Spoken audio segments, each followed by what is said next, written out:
One of the most asked questions I get, cholesterol. What do I do about it? What's healthy? How do I understand my numbers? I don't want to just be stuck with statins. My doctors may be recommending that. I'm not telling you to not do those, but most people don't want to be stuck on the defense. They just sitting back, waiting, and just dealing with the drug the rest of their life. They want to go on the offense. How can we help healthy lipid and cholesterol levels?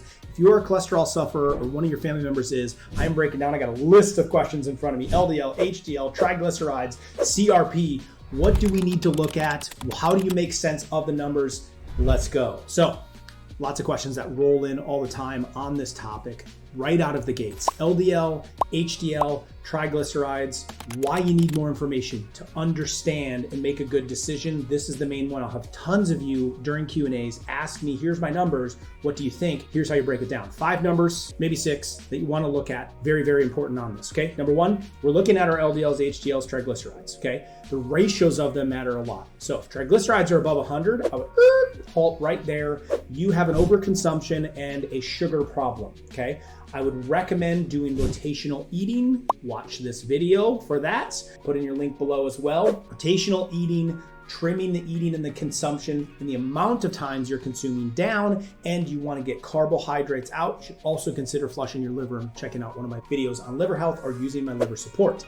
Next, okay, triglycerides to HDL. HDLs are going to keep things in check. They are going to be the truck that's delivering the new lumber, the new construction material to the cells to build new cells, okay? Now, if triglycerides are at 100, HDL needs to be at least half of that, 50. So a 2-to-1 ratio. If it's at 150, they need to be at 75 to keep them in check. So check that ratio. Those two should slide and work together. If HDLs are low, stop right there. Start omegas. Start eating more fish. Omega-3 is very important. I like omega plus turmeric. Coconut oil could be a good option for that as well. Increase the amount of HDL in your body. Next, we look at LDL. This is the one a lot of people get really concerned with, along with total cholesterol, okay? Of your total cholesterol, 25% of it should be HDL. So we want to see a 4-to-1 ratio there. Okay, so if it's at 300, we want 75 of it to be HDL. If it's at 200, we want 50 of it to be HDL or above. That's a good sign. Again, if that's off, raise that HDL number. Now, what do we do if the total cholesterol LDLs are high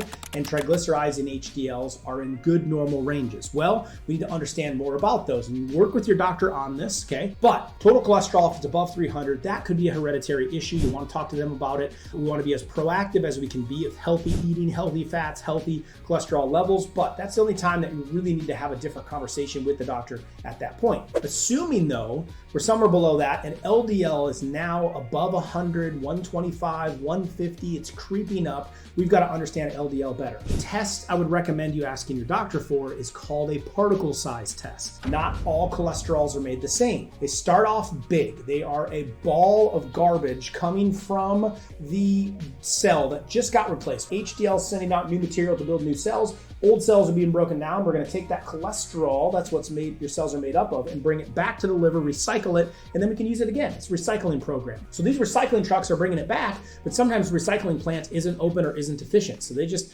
circle on by and keep traveling around the interstate. They're making loops trying to get in. It's like they're wanting to pit stop and dump off their new recycled goods.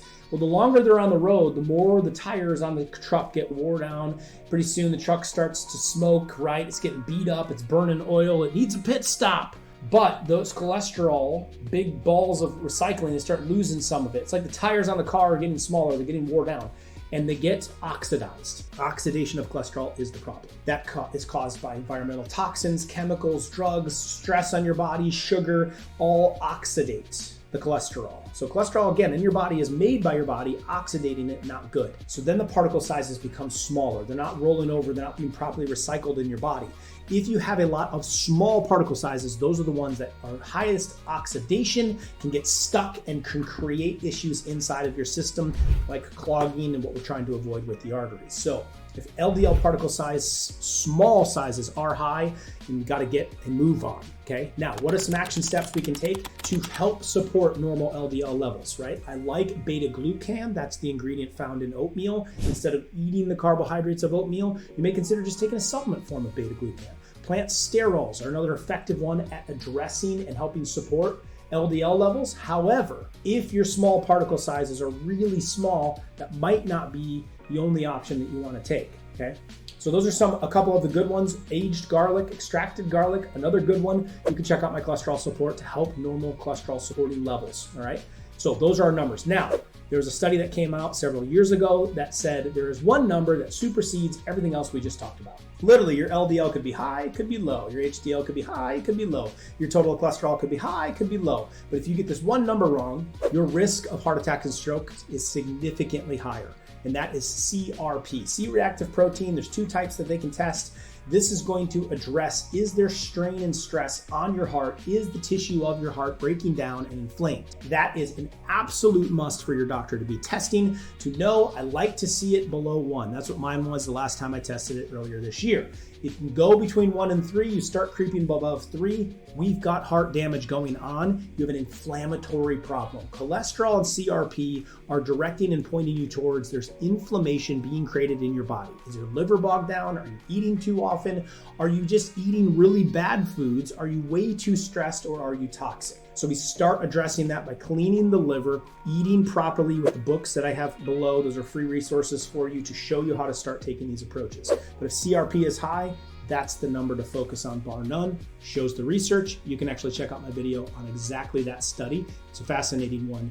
That is the most important number. Now, going through some more of the questions for you. I had a woman ask, I'm postmenopausal. My LDL cholesterol is getting higher at 148. I do not hardly eat any meat or sweets. What are the thoughts? Well, meat and sweets aren't the only culprit here. It's oxidation, right? So oftentimes the meat side of things is not going to make a big impact. There is some cholesterol associated with meat, but 25% or less of the cholesterol floating around in your body is from the foods you're eating. 75% of it is made from that liver and recycled in that liver. So if your recycling system, your oxidation system is broken down, that's what's putting you in trouble. I would recommend in a postmenopausal situation, focusing on flushing the liver. Check out my liver videos, flush it with lemon water. Check out my liver training, where you can actually go through an entire protocol of how to fix your liver. This will remove excess estrogen, which is also usually involved here, and it greatly impacts the health of your cholesterol and the normal cholesterol levels. Next question, high cholesterol, which I and my doc believe is genetic. I don't like the statins. I eat healthy. I'm not overweight. I have a trainer. I'd like something besides the statins. I can't tell you to take the drug or not take the drug. What we're wanting to do is make healthier choices with it. So my favorites are beta-glucan, plant sterols, aged garlic. Those are all found in my cholesterol support. Those are good ones to help support normal cholesterol levels. Work with your doctor on the other side of it, especially if there's a genetic component to it, but those are the ones that I'd be using. I would also be using omega plus turmeric, as it supports healthy HDL levels at the same time.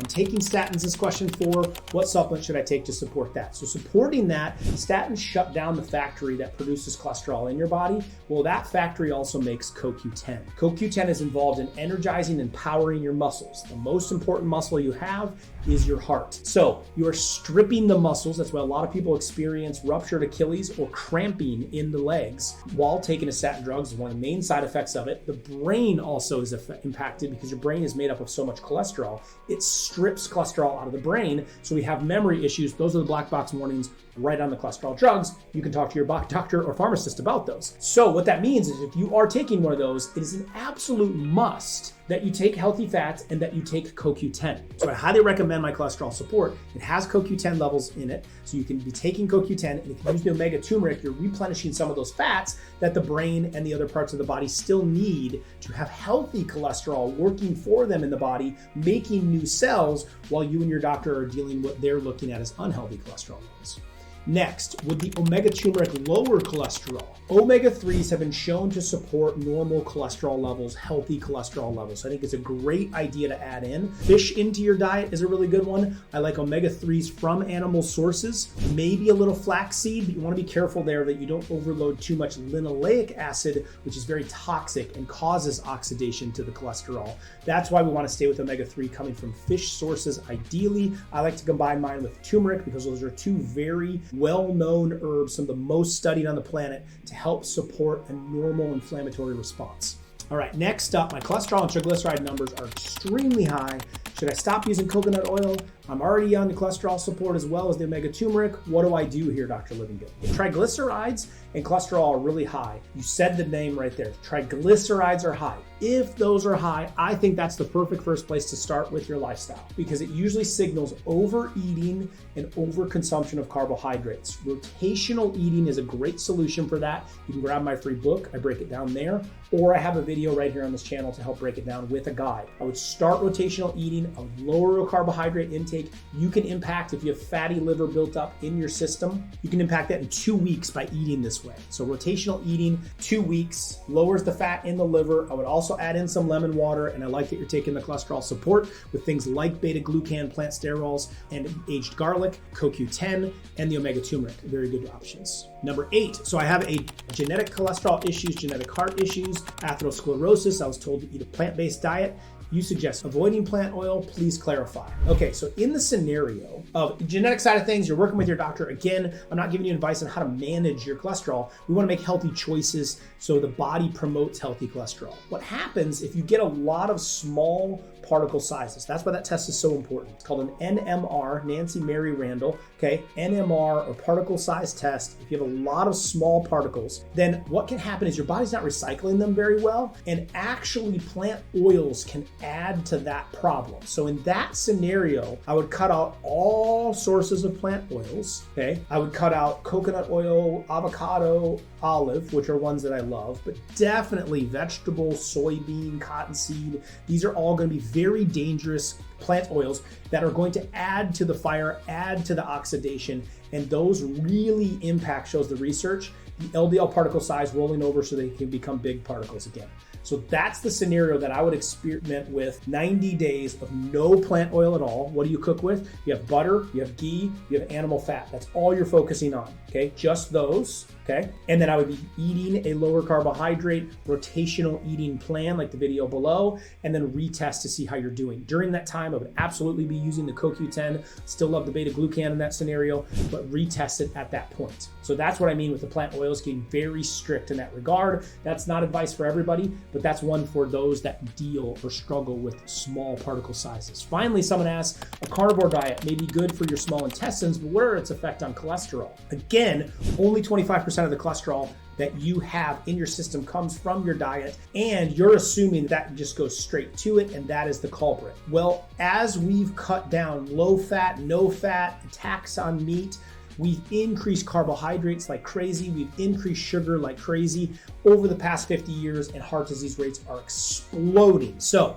it is not meat that is driving all of that problem. It's all the oxidative stress of chemicals, too much sugar, too much stress that's damaging the good cholesterol in our body. Could a carnivore diet be right for everybody? No, I think it's a tool to be used. It has a really good impact on the environment of the gut microbiome. And some people do really, really well with it from a heart perspective of just going that route because maybe they don't have enough of the amino acids. Maybe their liver is really, really struggling. What a carnivore diet does is it gets all those carbohydrates out of the way, right? Completely strips them out of the diet so your liver has a chance to reset. That's what's processing all this cholesterol in the first place. That's why I think it is a useful tool. You could go plant-based, but again, you got to watch your small particle sizes. I like to stay right in the middle of the road with a lower carbohydrate approach, right? You're lowering down the amount of carbs, you're eating a normal amount of protein, you're focusing on good healthy fats. That's a well-balanced approach along with rotational eating. I think those are the best combatants. Check out the other resources below for you. And cholesterol. I'm live every Wednesday at 8:30 answering questions to help you through these type of things. Just compiled 9 of them on cholesterol alone. Please check out the resources below to understand your numbers and then understand a way that you can be proactive with your lifestyle to help support healthy cholesterol and healthy living. There you go. Check out the resources as the next step.